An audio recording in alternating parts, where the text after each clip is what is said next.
Your glutes aren't growing because you're missing this massive key component that you need to restore. And you could be trying everything under the sun, from squatting to deadlifting to hip hinging to doing glute raises, whatever it really is. But we need to understand that in order for us to grow the glutes, we need to create maximal expansion so that we can actually close off that space and contract the glutes properly. So you either cannot really connect well to your glutes because there's a loss of literal connection, or they're just chronically tight, so you feel like you're getting that activation, but you're just shortening something that's already short. So what we need to do is actually restore hip internal rotation, because what this does is our glutes help to extend and externally rotate the hip. So I'm gonna show you a highly effective way to decompress this area, because either if we are too far forwards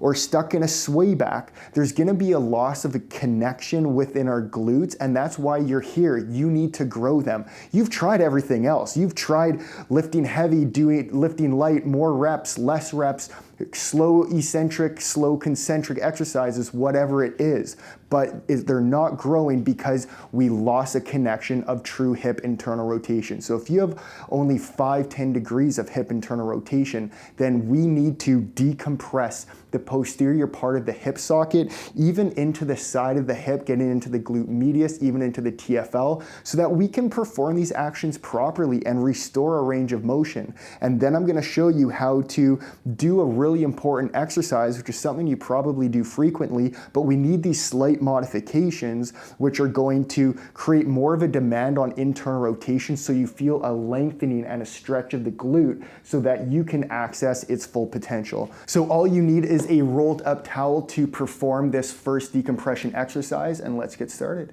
I'm gonna be using my block from Block Therapy for the purpose of this fascia decompression position. If you don't have one, then as I mentioned, of course, use a rolled up towel, but try to compact it as tight as you can.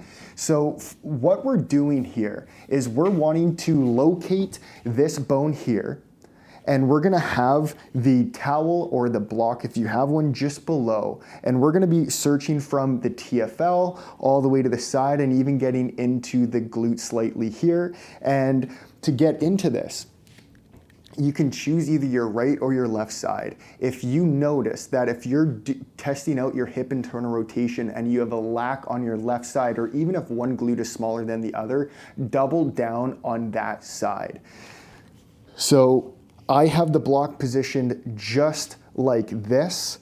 And what I'm doing here is just straightening my bottom leg, and I'm keeping my top leg bent in front of me like this. My elbow is under my shoulder, and I'm gonna try to really relax. The more you can relax when you perform fascia decompression, the more you can actually release. And our connective tissue gets so tight, so dense, it restricts the hip from moving properly. So we need something effective enough and a methodology to decompress so that we can restore our hip internal and external rotation.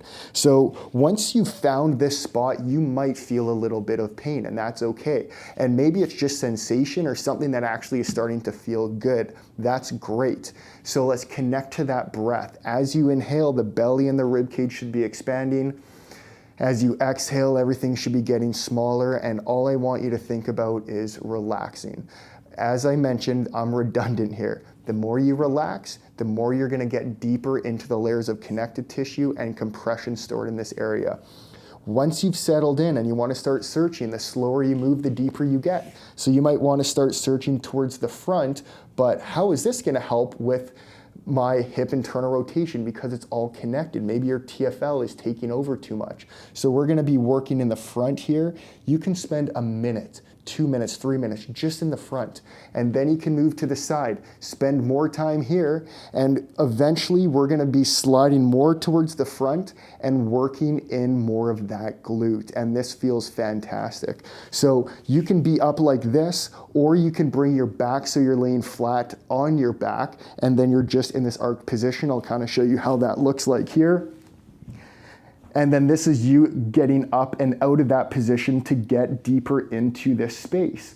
But now that we're here, maybe we want to start bringing that hip into internal rotation. As soon as I do this, I feel way more sensation because I'm now pulling all of this tissue that's stuck more to the surface so that I can release it and decompress it. And now I'm reintegrating that tissue so that I can now actually awaken this tissue, awaken these muscles, and start telling them to actually work properly when I get into certain positions. So now, once you spend time here, minimum 3 minutes in a position while being relaxed, you can nice and slow exhale up and off. You can perform that on the other side. As I mentioned, whichever side has more of a lack of hip IR, then double down on that side if you would like. So once we've created that release, now I'm gonna show you a great variation of an exercise that's gonna really help open up the posterior part of the hip socket so that we can really start to activate the glutes and feel a massive change. For this exercise, we'll just need a little step like this. And the reason is because we're gonna be doing a variation of a split squat. And having your front foot elevated, if we're working on that top front leg, then the elevation creates more of a demand on getting into hip flexion.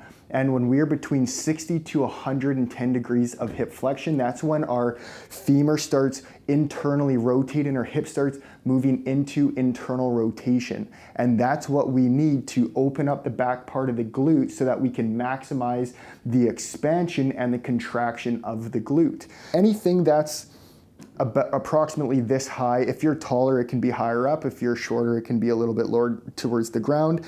But generally, the higher it is the more demand you have in that hip flexion. Optionally, you can have a weight because, of course, there's times where you want to add extra load and really get those glutes to activate, pump, and work. So to get into this position, it's a generic split squat. And it doesn't matter if you have been training in the gym for years or if you're new. This is going to work for all of us. First thing I want us to do is get our front leg on the platform like this. I want us to neutralize our pelvis, so do an anterior, posterior pelvic tilt a couple times, find that neutral alignment here.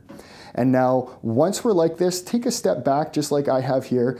And what's so important here, the two cues, is when we have the step elevated, as I mentioned, it creates more demand for hip flexion, which is gonna help bias more internal rotation. But I want us to turn our hips slightly to that front leg because now I'm moving my pelvis to the left, which is moving into more hip internal rotation. Now, we can even increase this demand more if we slightly tip forwards. And just do that right now, hands on the hips. Slightly tip forwards. You should feel that doing that slight little hinge is gonna be opening up and lengthening the back part of the pelvis and that glute. Now, when we're here, come on the toes, we're gonna stay in this position. So to recap, front foot's elevated, majority of my weight, 80, 90%, if not all of my weight's on my front foot, turning the hips to the left just slightly, and then a minor little hip hinge here. So we're just tilting forwards. And then all we're doing is while staying here, we're dropping down, keeping the weight here, feeling the foot, and then we're exhaling up, but we're not shifting our weight back. We're keeping the weight on that front foot.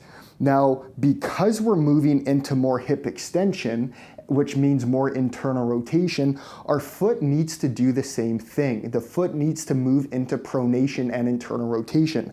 As the knee starts to track further over the toe is when it creates more that dorsiflexion, which adds to internal rotation on the tibia, which acts to pronation of the foot. So we want that to be paired with the feet. So I want you to really focus, heel heavy, but also don't lose contact of the ball of the big toe. So we don't want to lose that connection of the foot. The foot isn't just there as a stump.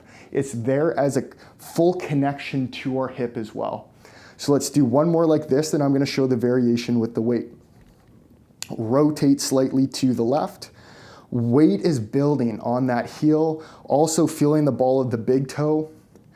Slight tip forwards, and then inhale. On the way down, you're gonna feel a crazy stretch in the glute here. Exhale, push through that heel and the arch, and come up and keep your weight forwards like this. I'm not bringing my weight back. So if I'm performing repetitions, I'm staying like this. So I'm not getting all the way to the top.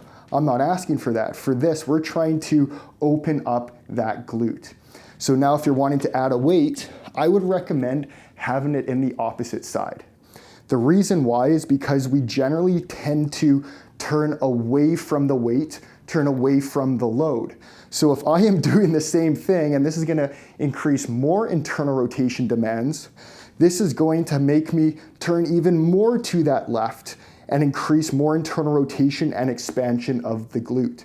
So if you're wanting to add load, you can add some weight to the right hand, do the exact same thing here, and perform 8, 10 repetitions, nice and slow. Don't lose the contact of the foot. Make sure that's paired with the glute and the hip, and that is gonna light your glutes on fire. Before I explain the recap of these exercises, if you have noticed a big change or you like the concepts and ideas of fascia decompression, then check out blocktherapy.com. This is where you can get started with this and even get your own block. I'll also have that link below. But for the recap, we're gonna start with that fascia decompression and about 3 to 5 minutes on each side. So we started at the front, to the side, and even into the back and into that glute, and we did that on both sides. And then we got into this front foot elevated split squat with some variations. So with this, you're gonna be doing